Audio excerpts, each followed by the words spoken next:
கைதாக போகும் முன்னாள் ஜனாதிபதி ரணில் விக்ரமசிங்க மீண்டும் இன்று வழக்கு விசாரணை. மஹிந்த ராஜபக்சவின் உயிருக்கு அச்சுறுத்தல், வீட்டுக்கு மேலால் அடிக்கடி பறக்கும் ஆளில்லா விமானம் வெளிவந்த பின்னணி. விசாரணைக்கு செல்லாத மஹிந்தவின் மனைவி சிரந்தி ராஜபக்சவை கடுமையாக எச்சரித்த நலிந்த ஜேதிச. மஹிந்த மனைவியின் 40 மில்லியனுக்கும் அதிகமான சொத்துக்கள் அனுர அரசால் முடக்கம். இன்று முதல் உங்கள் வங்கிக் கணக்குகளில் வரும் பணம். சர்ச்சையை ஏற்படுத்திய கொழும்பு மாணவன் மற்றும் 4 ஆசிரியைகள் விவகாரம், வெளியான அதிர்ச்சி காணொளி.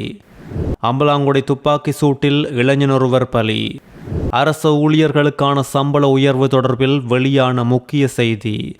தொழிற்சங்க மிரட்டல்களுக்கு நாங்கள் அடிபணிய போவதில்லை, அமைச்சர் நலிந்த ஜேதிச சற்று முன் அதிரடி. தொடர்ச்சியாக செய்திகளை தெரிந்து கொள்ள நியூஸ் ஒன் அப்டேட் சேனலை சப்ஸ்கிரைப் செய்து கமெண்ட்ஸில் செய்திகள் தொடர்பான உங்கள் கருத்துக்களை தெரிவிக்கலாம். முன்னாள் ஜனாதிபதி ரணில் விக்ரமசிங்க மீது பொது சொத்து சட்டத்தின் கீழ் தாக்கல் செய்யப்பட்ட வழக்கு கொழும்பு கோட்டை நீதவான் நீதிமன்றத்தில் இன்று மீண்டும் விசாரணைக்கு எடுத்துக் கொள்ளப்பட உள்ளது.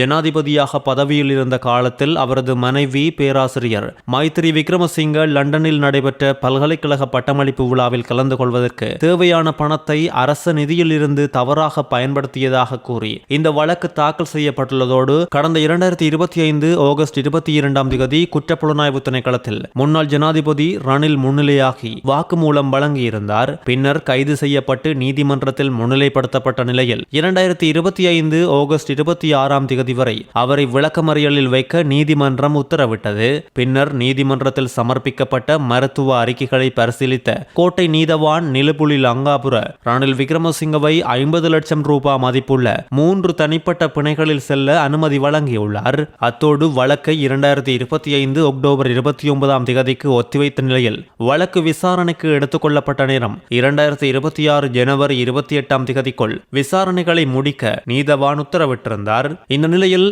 இன்று ரணில் விக்ரமசிங்கவுக்கு கொழும்பு கிருளப்பனையில் உள்ள முன்னாள் ஜனாதிபதி மஹிந்த ராஜபக்சவின் வீட்டின் மேல் 2 முறை ஆளில்லா விமானங்கள் பறந்துள்ளதால் மஹிந்த உயிருக்கு ஆபத்து என பதட்டம் நிலவுகின்றது. இந்த ஆளில்லா விமானங்கள் நேற்று பிற்பகல் நேரம் பறக்கவிடப்பட்டதாக தென்னிலங்கை ஊடகம் ஒன்று செய்தி வெளியிட்டுள்ளது. இந்த ஆளில்லா விமானம் பறந்த விடயம் மஹிந்த ராஜபக்சவின் உயிருக்கு அச்சுறுத்தல் என்றும் இது தொடர்பாக போலீசில் முறைப்பாடு அளிக்கப்பட்டிருந்தாலும் இதுவரை எந்த நடவடிக்கையும் எடுக்கப்படவில்லை என்றும் தெரிவிக்கப்பட்டுள்ளது. முன்னாள் ஜனாதிபதி மஹிந்த ராஜபக்ச கொழும்பு விஜயராமவில் உள்ள தனது உத்தியோகபூர்வ இல்லத்திலிருந்து வெளியேறி தற்போது கொழும்பு கிருளப்பனையில் உள்ள ஒரு வீட்டில் வசித்து வரும் நிலையில் இந்த ஆளில்லா விமானங்கள் பறக்கவிடப்பட்டது ஒழுங்கமைக்கப்பட்ட முறையில் செய்யப்பட்டதா என்பதில் கடுமையான சந்தேகம் இருப்பதாகவும் தெரிவிக்கப்பட்டுள்ளதும் குறிப்பிடத்தக்கது.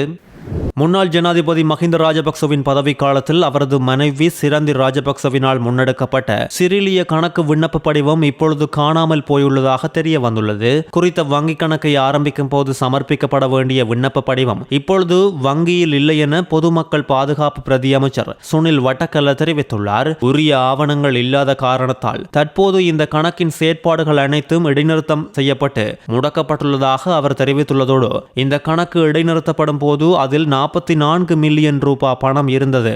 ஆரம்பம் முதல் இந்த கணக்கில் மொத்தம் 83 மில்லியன் ரூபாவுக்கும் அதிகமான பணம் வைப்பிலிடப்பட்டிருந்ததாக பிரதி அமைச்சர் தெரிவித்துள்ளதோடு இந்த நிதி விவகாரம் தொடர்பில் மேலதிக விசாரணைகள் முன்னெடுக்கப்பட்டு வருவதாகவும் தெரிவித்துள்ளார்.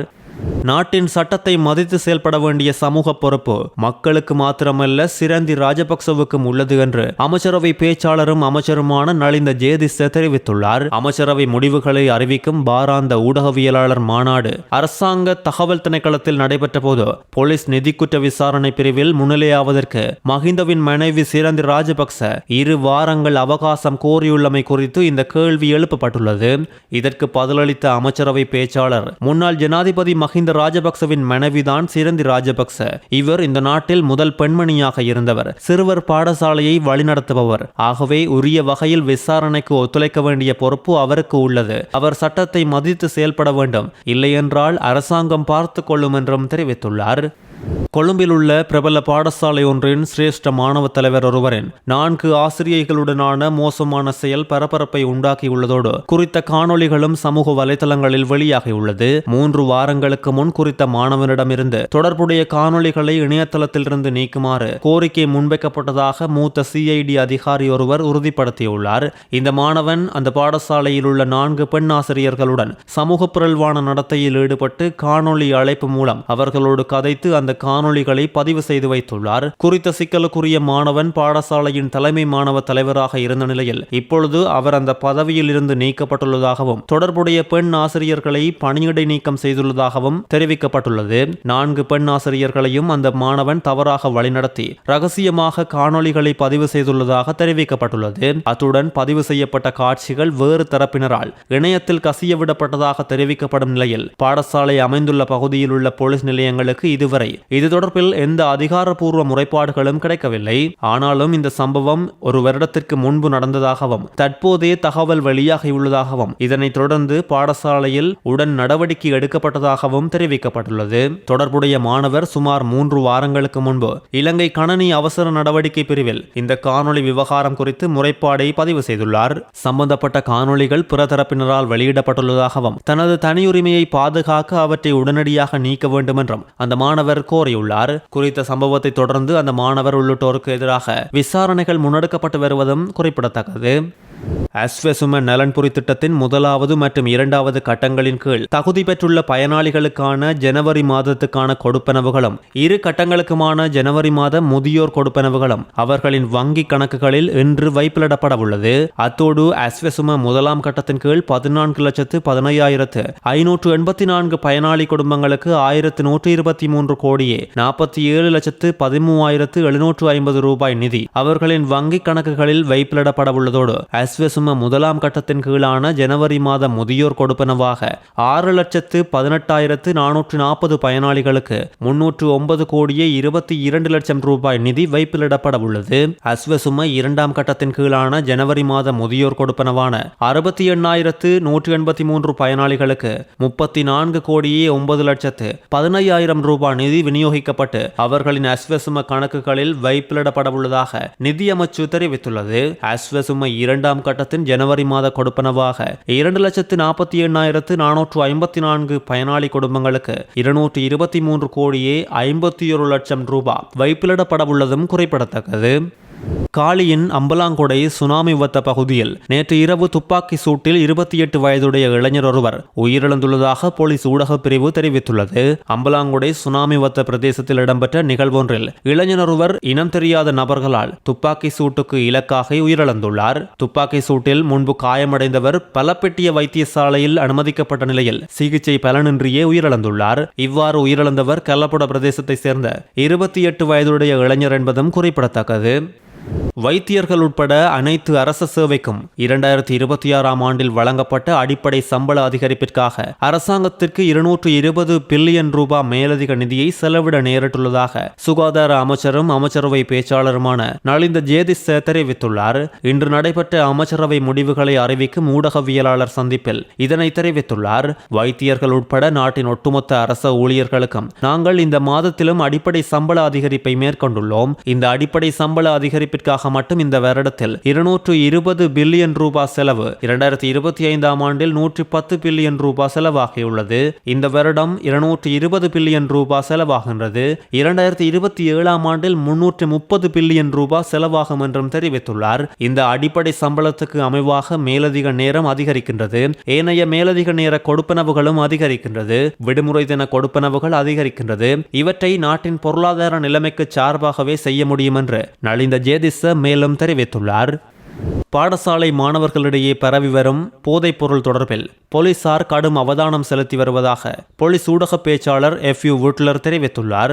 பாடசாலைகளை அண்மித்த பகுதிகளில் ஐஸ் பழம், பொம்பாய் மிட்டாய், டொஃபி, பிஸ்கெட் ஆகியவற்றை விற்பனை செய்வது போன்றோ மாவா, பாஃபுல் போன்றவற்றை மறைத்து வைத்து விற்பனை செய்யும் முறை உள்ளது. இப்படிப்பட்ட வியாபாரிகளுக்கு எதிராக கடுமையான சட்டம் நடைமுறைப்படுத்தப்படும் என்றும் இது தொடர்பில் இதுவரை 11 சந்தேக நபர்கள் கைது செய்யப்பட்டுள்ளதோடு கொகைன், ஐஸ் மற்றும் ஹெரோயின் ஆகிய போதைப் பொருட்கள் 5 கிராமுக்கு மேல் வைத்திருப்பது உயிரை இல்லாமல் செய்யும் குற்றமாகும் என்றும் தெரிவித்துள்ளார். 2026ஆம் ஆண்டின் முதல் 25 நாட்களில் மட்டும் 2,23,645 சுற்றுலா பயணிகள் இலங்கைக்கு வருகை தந்துள்ளதாக இலங்கை சுற்றுலா அபிவிருத்தி அதிகார சபை தகவல்கள் தெரிவித்துள்ளது. இந்த குறுகிய காலத்தில் ஒரே நாளில் பதிவான அதிகூடிய சுற்றுலா பயணிகளின் வருகை ஜனவரி 15ஆம் தேதி பதிவாகியுள்ளது. அன்று மாத்திரம் 10,483 பயணிகள் நாட்டுக்கு வருகை தந்துள்ளதோடு அதிகளவாக 41,603 சுற்றுலா பயணிகள் இந்தியாவிலிருந்து அன்றைய தினம் வருகை தந்துள்ளனர். ரஷ்யாவில் இருந்து 22,876 பேரும், ஐக்கிய ராஜ்யத்திலிருந்து 23,329 பேரும், ஜெர்மனியில் இருந்து 14,431 பேரும் வருகை தந்துள்ளதும் குறிப்பிடத்தக்கது. எந்த ஒரு தொழிற்சங்கத்தினதும் அச்சுறுத்தல்களுக்கும் அரசு அடிபணிந்த தீர்மானங்களை எடுக்கப் போவதில்லை என அமைச்சரவை பேச்சாளர் நலிந்த ஜேதிஸ அதிரடியாக தெரிவித்துள்ளார். சுகாதார முகாமைத்துவ உதவியாளர் பதவிக்கு புதிதாக தெரிவு செய்யப்பட்ட 213 பேருக்கான நியமன கடிதங்களை வழங்கும் நிகழ்வில் கலந்து கொண்ட போதே இதனை தெரிவித்துள்ளதோடு இப்பொழுது சுகாதார சேவையில் நிலவும் மனிதவள பற்றாக்குறையை நிவர்த்தி செய்த மக்களுக்கு தரமான சேவையை வழங்குவதே அரசாங்கத்தின் முக்கிய நோக்கமாகும். வெளிநாடுகளில் அதிக சம்பளம் கிடைப்பதாக கூறிக்கொண்டு நாட்டை விட்டு வெளியேறப் போவதாக அச்சுறுத்தி சம்பள உயர்வுகளை கோரும் எந்தவொரு தரப்பினரின் கோரிக்கைகளுக்கும் அரசாங்கம் அடிபணிய போவதில்லை என்று அமைச்சர் தெரிவித்துள்ளார். அத்தோடு சுகாதார அமைச்சர் பேச்சுவார்த்தைக்கு முன்வராது மருத்துவர்கள் மீது சேறு பூச முயல்வதால் எதிர்வரும் 1ஆம் திகதிக்கு பின்னர் தொழிற்சங்க நடவடிக்கைகளை வேகப்படுத்தியுள்ளதாக அரச மருத்துவ அதிகாரிகள் சங்கம் தெரிவித்துள்ளதும் குறிப்பிடத்தக்கது. செய்திகளை உடனுக்குடன் தெரிந்து கொள்ள நியூஸ்1 அப்டேட்ஸ் சேனலை சப்ஸ்கிரைப் செய்யுங்கள். செய்திகள் தொடர்பான உங்கள் கருத்துக்களையும் கீழே பதிவிடலாம்.